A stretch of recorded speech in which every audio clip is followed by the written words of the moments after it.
Welcome to this next update for our live stream, Apocalypse on Kaelus-9. In this video, I'm going to set up the table ready for the battle. But there's two things I need to do before I can set them up properly. The first is this comms tower. I mentioned this in the first preview. I've built it, now I need to paint it. The other thing I need to do is I need to paint all of these craters, ready for when buildings like this one get destroyed and we swap them out with rubble. We're going to start with some black primer straight from the hardware store. Nice thin coats, not too much on. Doing it outside to avoid poisoning myself. I'm going to paint the original pieces to make sure that everything's consistent when it's finished. Now that we've put it in black, we're going to use some red oxide to give it a bit of a rust feel.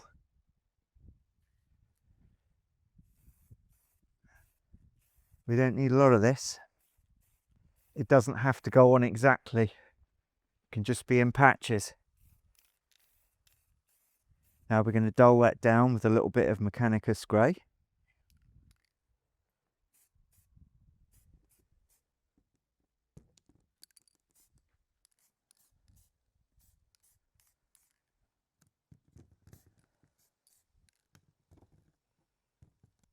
Now we're going to give it a little dusting with Death Guard green and finish it off.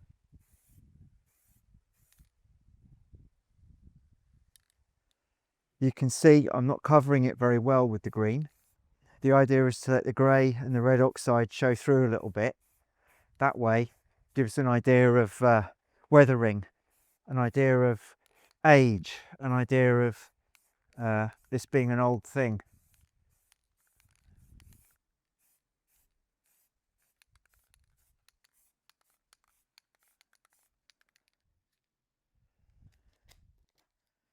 Bit of masking on these, ready for the next stage. Okay, so what we're going to do is we're going to make the sensor array a kind of a gold colour. And so what I'm doing is I'm just masking up the rest of the piece so that when I spray the gold on, I don't spray the rest of the model. When I spray something gold, I like to give it a bit of colour underneath. So let's get started.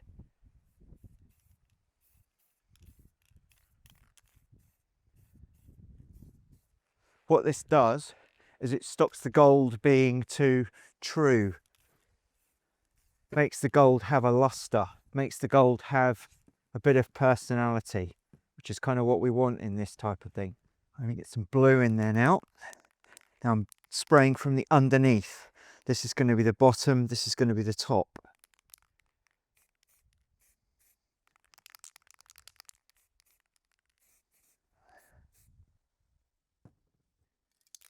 We're going to use a much brighter blue.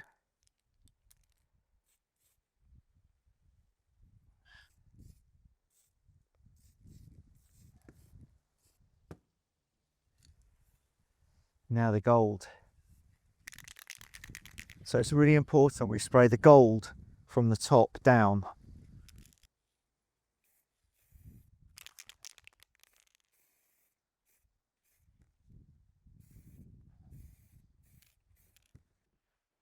Okay, let's take the tape off.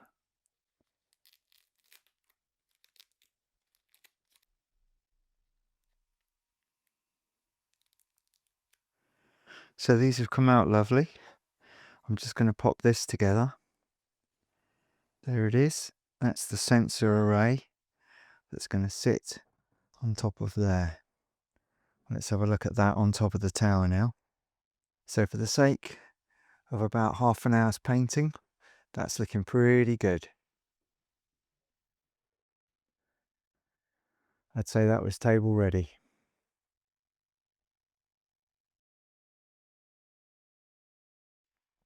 Now it's time to sort the craters out. To paint the craters, first of all, I put some PVA and then sand and small gravel pieces on, give it some extra texture. then an undercoat with matte black, and then sprayed various colours on top to give it a varied effect. This is the finished piece. I'm going to treat the rest of these like this. Now this needs some dry brushing as well to bring it to life, but I'm going to do that if I get time before the game starts. It's important to remember that ground and dust and cement and rubble tends to have a brown rather than a strictly cool grey look, so I always use some Zandri dust when I'm painting something like this. Okay, time to set the terrain up.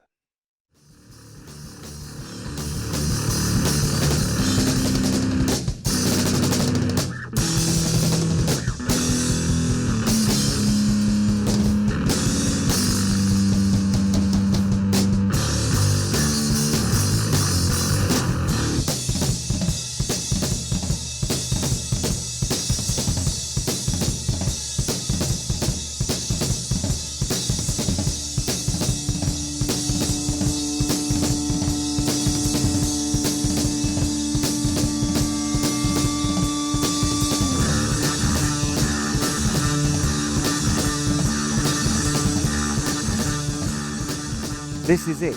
The battlefield is set. Kaelus-9 stands ready for war. No troops, no objectives, just the calm before the storm. But soon this world will burn. Get ready for destruction, brutal close combat, a desperate fight for survival. On March the 8th, 2:30 PM GMT, the apocalypse begins. Who will conquer Kaelus-9? Tell me in the comments. Subscribe. You won't want to miss this.